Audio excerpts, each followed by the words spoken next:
Hey there, guys.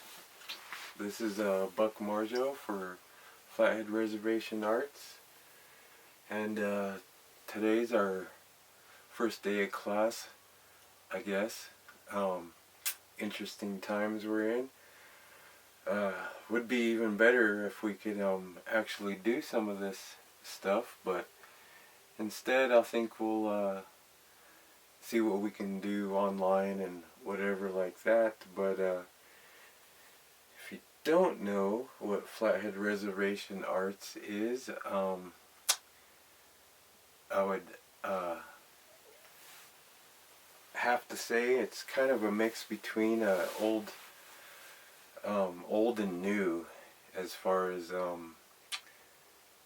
and we do a lot of crafts and arts and stuff, and we do a lot with hide, wood, stone, bone, antler. We work with a lot of stuff with the use of more modern tools. No power tools, but mostly you can get most of this stuff done with relatively just hand tools and stuff. But for the sake of today, I think what we'll talk about here is the history that I know of the class anyway, and it's basically in the early reservation time period. It's a history class, and it's kind of an ode, or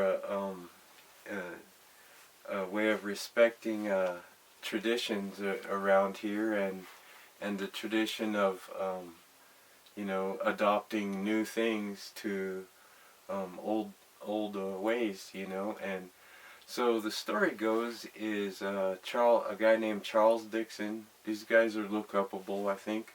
The story itself is oral tradition passed down, and I heard it from a Rez Arts teacher actually first, and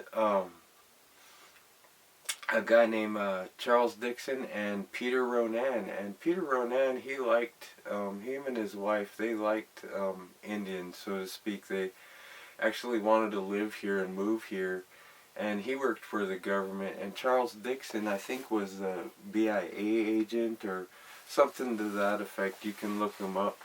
But he was impressed with our particular tribe of Indians because, we never made war.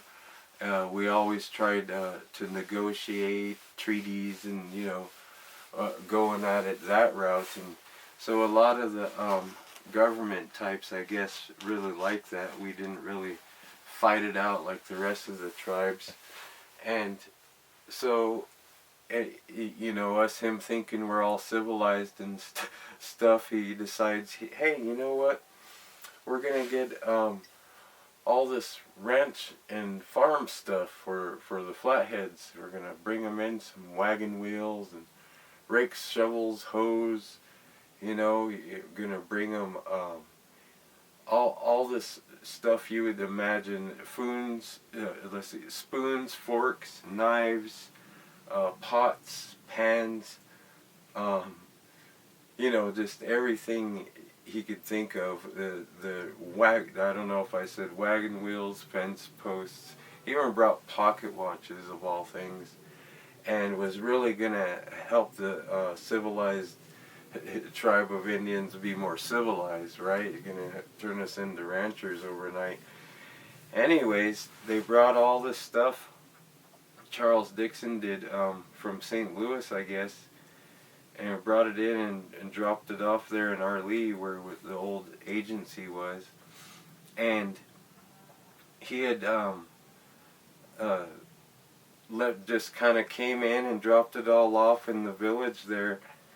And there was an encampment there because there was the old agency there where you got flour and your stuff. And, when it packed up and went back to St. Louis, and sometime later, he comes back to see the progress we have done. And when he got back to Arlee and seen the pile of what was left, he was like, oh, these Indians, they trashed it all up, you know, because all there was, it was a pile of stuff that they really didn't know what to do with.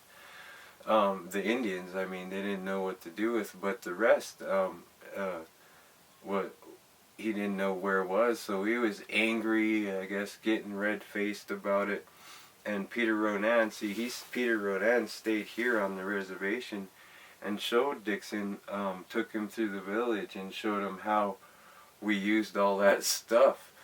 And so we'd go by and there's some lady scraping hide, and there's one of those hoe handle or hoe top, the metal piece, scraped off edges and on a shorter stick, you know, and they're scraping buffalo hide with it. And then they got the kind of like this guy right here. This one's out of stone, but you can get it. You're scraping the hide, and they got all you know, they're real straight hickory handles for all the rakes and stuff. Boy, everyone got new done up spears because those sticks are really straight. Boy, just good acoustics too. A lot of the iron was worked. Spoons, you know, like, I don't know if I have one handy, but spoons were turned into, like, say, flattened out with just rocks, and filed sharpened with just rocks, and arrowheads were made out of those right away, because here's our spoon, cup, you know, everything, and a scooper, and comparatively the little teaspoons and other spoons just didn't really match to what we were used to. Though we did,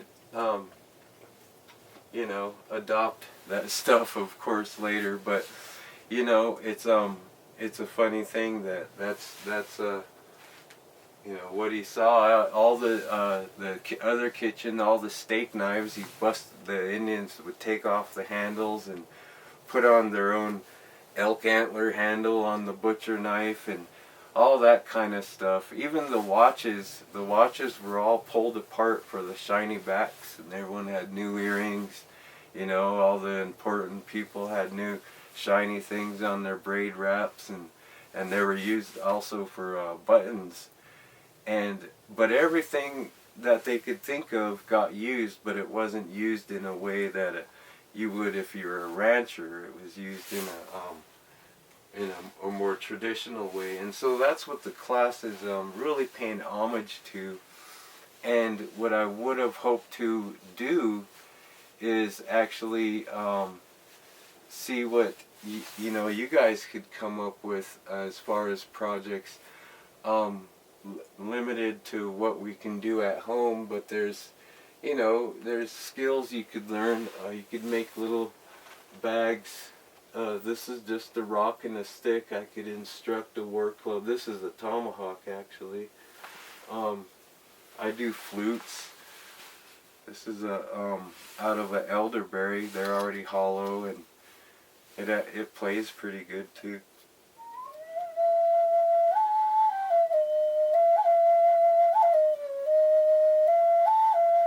Pretty quiet out here, and the teepee needs to warm up. But like I said, with the class, you're not limited to, let me see, I'll show you something.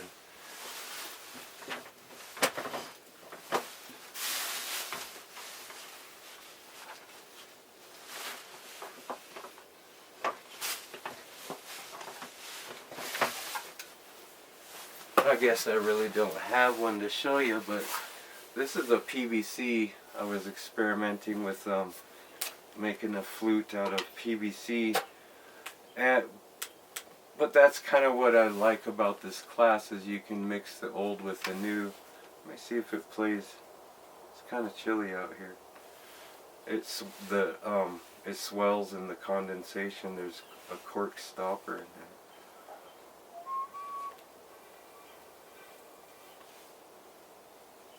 I bet you I could get it to play. Well, we're really ran out of time. I'm going to dink with this flute, so there'll be more of these, and maybe if we're in contact, we can think of projects, or maybe Cam will get us an idea for some projects.